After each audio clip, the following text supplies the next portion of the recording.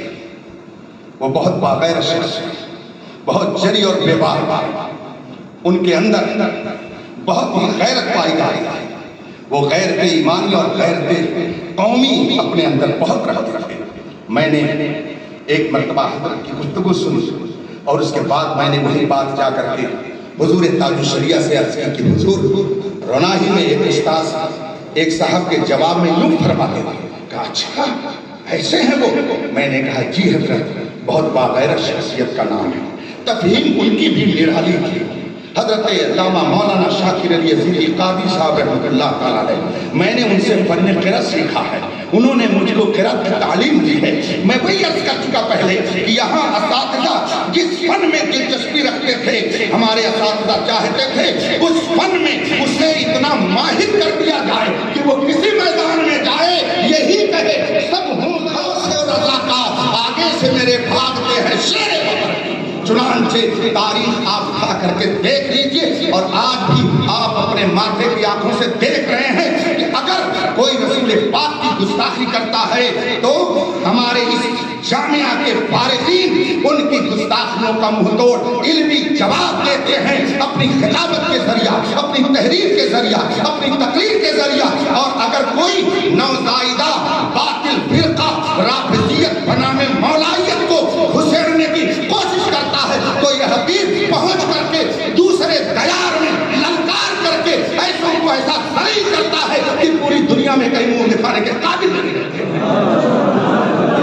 کا پھیلا دیہاتی کہاوت ہے، ہتھیا گھومے گاؤں گاؤں جے کی ہتھیا وہی بنا. تو ہم اور آپ کہیں بھی نہیں رہے، آپ ہی میں سے کوئی محدث بنے گا، کوئی خطیب بنے گا، کوئی مفسر بنے گا، کوئی ادیب بنے گا، کوئی فقیہ بنے گا، کوئی مفتی بنے گا. یہ دیکھیے آپ کے سامنے جو بیٹھے ہوئے ان میں سے کوئی فقیہ ہے، کوئی مفتی ہے، کوئی خطیب ہے، کوئی ادیب ہے، کوئی شاعر ہے، کوئی ادیب لبیب کہلاتا ہے، کوئی بہترین نامہ نگار ہے، کوئی اپنی طرز گفتگو کے ذریعہ لوگوں کے دلوں کو مسحور کرنے کی صلاحیت رکھنے والا ہے. یہ سب کہاں کی پیداوار ہے؟ اے جامعہ تیرے ذرے ذرے کو سلام کہ تو نے نہ جانے کتنے دیہات میں پیدا ہونے والے گمنام لوگوں کو آسمان شہرت پر اس طرح سے پہنچا دیا ہے کہ دنیا کے تمام خطوں میں ان کا نام لیا جاتا ہے. یہ جامعہ کی دین ہے، جامعہ کی برکت ہے. اس لیے کہیں بھی رہیے جامعہ کے وفادار بن کے رہیے، کہیں بھی رہیے اساتذہ کے وفادار بن کے رہیے. امام العلماء نور اللہ مرقدہ نے، اب ذرا اس کو میں سنبھال کے پڑھتا ہوں، کچھ لوگوں کے سمجھنے میں سننے میں گڑبڑی ہو جاتی ہے تو وہ مرقدہ کو مرقدہ سمجھ لیتے ہیں، اس لیے میں بہت اس کو واضح کر کے پڑھتا ہوں. امام العلماء حضور مفتی شبیر حسن رضوی نور اللہ مرقدہ نے اپنی پوری زندگی علم دین کی نشر و اشاعت میں خرچ کیا. مسلک اعلیٰ حضرت نشر و اشاعت میں انہوں نے خود کو لگا رکھا تھا اور وہ غوث اعظم کے ایسے شہدائی تھے کہ دن میں متعدد بار ان کی زبان مبارک پر اعلیٰ حضرت کا یہ شعر آتا ہی رہتا تھا. حکم نافذ ہے تیرا، خامہ تیرا، سیف تیری، دم میں جو چاہے کرے دور ہے شاہ تیرا. یہ غوث پاک کی بارگاہ میں استغاثہ دائر کرتے رہتے اور یہ حضرات مشاہدہ کر چکے ہیں کہ جب جمعرات کو حضور مفتی صاحب رحمۃ اللہ تعالیٰ علیہ مجلس نعت منعقد کرتے تو کوئی اگر اعلیٰ حضرت کی نعت پڑھتا، رخ دن ہے یا مہر سما، یہ بھی نہیں وہ بھی نہیں، تو کبھی کبھی حضرت مفتی صاحب پر وہ کیفیت طاری ہو جاتی کہ آنکھوں سے آنسوؤں کی جھڑی بالکل لگ جاتی. آنکھ بند کرتے اور ایسا لگتا تھا کہ مرکز اہل سنت بریلی شریف پہ حاضر ہو کر رسول پاک کے روضے کا وہیں سے ڈائریکٹ دیدار کر رہے ہیں. ایسا لگتا تھا کہ یاد مصطفیٰ میں یہ مستغرق ہو کر بالکل کسی اور دنیا میں چلے گئے ہیں.